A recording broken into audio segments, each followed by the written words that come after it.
한 동물보호단체가 공개한 식용견 농장의 실태가 충격을 주고 있습니다.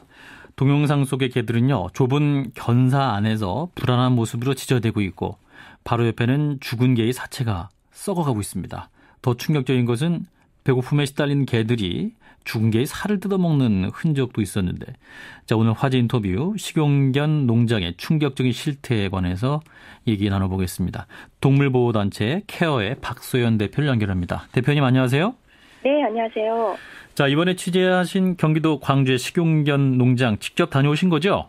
네, 그렇습니다. 예, 언제부터 취재하신 겁니까? 사실 인근 주민으로부터 제보를 받았고요. 그렇게 해서 저희가 4월부터 6월까지 3차례에 걸쳐서 조사를 나갔습니다. 예, 지난 4월부터 이제 취재를 하신 건데 현장 모습이 어떻던가요?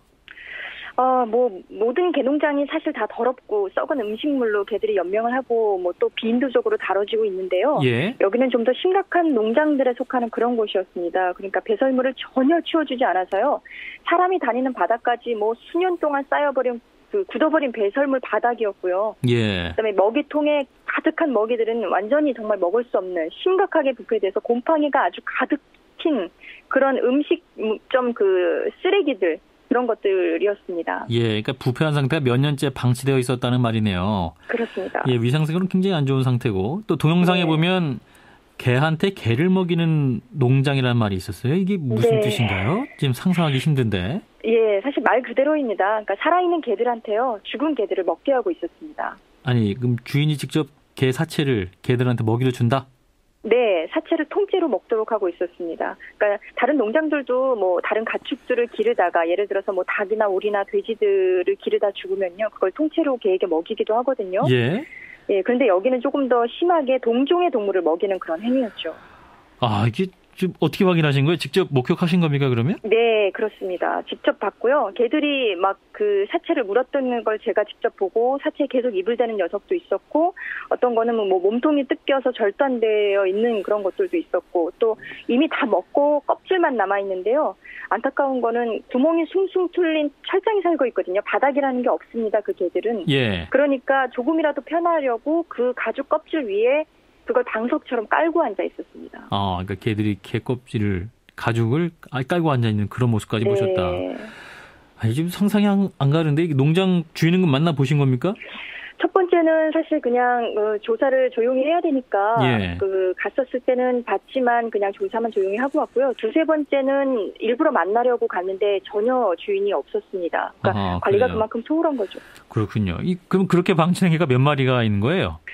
한 130마리 정도 있었습니다. 130마리요? 네. 그러면 그렇게 많은 개들이 또 개가 개를 먹는 상황까지 있고. 그러면 네. 살아있는 개는 어떤 상태에 있는 건가요, 지금? 그러니까 좁은 뜬 장, 바닥에서 떠있는 그런 장에 두세 마리 정도가 있어서 계속 싸움을 하고 있었고요. 그래서 상처가 난 개들도 있었고, 또 그냥 거의 전체 다 오물로 뒤덮여 있었습니다. 그래요. 이 충격적인데 네. 130마리가 그 정도 있다. 그러면 남아있는 개들에 대해서 관리도 필요할 것 같은데요. 지금 어떤 상태인가요? 지금 아직도 그런 상태죠. 네. 그래요. 그러면 네. 관할 당국에 신고를 하신다면 구조를 해야 하는 거 아닌가요? 저희가 예전에는 사실 이런 동물들도 구조하는데요. 문제는 주인이 있는 동물이기 때문에 그런 주인한테서 돈을 주고 사야만 구조할 수 있고요. 예. 또 이제는 재정적인 문제나 공간적인 한계 때문에 또 전국적으로 이런 농장 동물들이 너무 많기 때문에 그래요. 예, 저희가 다 구조하기가 어렵죠.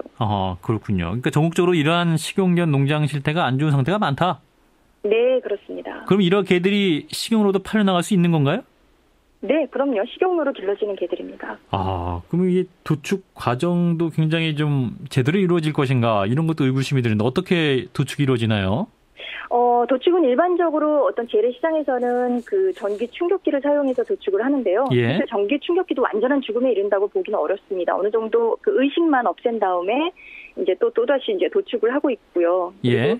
그리고 이런 재래시장이 아닌 일반적인 어떤 그냥 시골 그런 조그만 도축장 이런 곳에서는 아직도 때려 죽이거나 목을 매달아서 죽이는 그런 것들도 많이 있습니다. 이게 참 듣기만 해도 참혹함이 느껴지는데 그럼 이런 도축 행위들은 동물보호법에는 걸리지 않는 건가요? 당연히 걸리죠. 동물보호법에는요, 8조에 잔인하게 죽이거나 그런 것들을 그 동물보호법으로 위반으로 보고 있고 1년 이하의 징역 1,000만 원 이하의 벌금형에 처해지고 있습니다. 그리고 사료나 물을 안 줘서 죽음에 이르게 하는 행위도 이제 동물보호법 위반으로 같은 처벌 형량이 이제 걸려 있고요. 그리고 정당한 사유 없이 죽이는 행위에 이 개를 도축하는 걸 저희는 보고 있는데요. 아직까지 우리나라에 이 식용하는 문제가 남아 있기 때문에 기소유예나 선고유예의 판례가 아직 남아 있습니다. 그래서 처벌을 잘 안 하는 거죠. 아, 그렇군요. 자, 그런데 이제 조금 말씀해 주셨던 이제 이러한 상상하기 힘든 개 사육 농장의 실태가 일반화할 수 있는 겁니까? 아니면 대부분은 이렇지 않을 거라고 좀 믿고 싶은데. 대부분이 그런데요. 대부분이 그런데 저희가 이번에 개한테 개를 먹이는 그런 영상을 확보를 한 것뿐이라고 생각하시면 될 겁니다. 그 대부분의 전국의 식용 개 농장들이 이렇게 운영되고 있다? 네, 그렇습니다. 그래요. 하지만 또 이게 합법적으로 사육과 도축이 이루어지면 이게 막을 수도 없는 거 아닙니까? 합법적인 사육과 도축, 재래시장에서 하는 것들은 사실 막기가 어렵죠. 아까 말씀드린 대로 잘 처벌하지 않는 그런 문제 때문에요. 네, 근데 그런 것이 아닌 것들은 당연히 처벌받습니다. 그래요? 네. 그래서 어떤 의미에서는 또 개 식용 문화에 대해서도 다시 한번 생각해 봐야 한다. 이런 말씀인가요? 네, 그렇습니다. 왜냐하면 우리나라 사람들은 아직까지도 개 식용을 문화라고 생각하는데요. 문화라고 주장하는 인식의 저변은 사실 어떤 현상이 한 사회 안에서 오랫동안 지속돼 왔다면 그걸 문화로 인정해야 된다는 그런 견해가 깔려 있는 거거든요. 근데 그런 문화가 아직까지도 계속 다음 세대로 계승되는가를 살펴보면 그렇지 않은 것들이 너무 많습니다. 그러니까 영국 같은 경우는 여우 사냥 전통이었죠. 하지만 폐지했고요. 스페인에서 어마어마하게 전통이라고 자랑하던 투도 이제 카탈로나 지방 같은 데서는 폐기를 했거든요. 그리고 다른 곳들도 이렇게 확장이 되고 있는 그런 분위기가 있고요. 우리나라만 보더라도 야생동물 사냥과 취식 당연히 문화였죠. 하지만 지금은 그거를 생태계 보호 차원으로 취식 금지했거든요. 그러니까 이렇게 시대가 바뀌고 어떤 인식과 지향하는 가치가 바뀌죠. 알겠습니다. 그러면 문화도 바뀐다고 생각합니다. 네, 말씀 여기까지 듣겠습니다. 고맙습니다. 네, 고맙습니다. 동물보호단체 케어의 박소연 대표였습니다.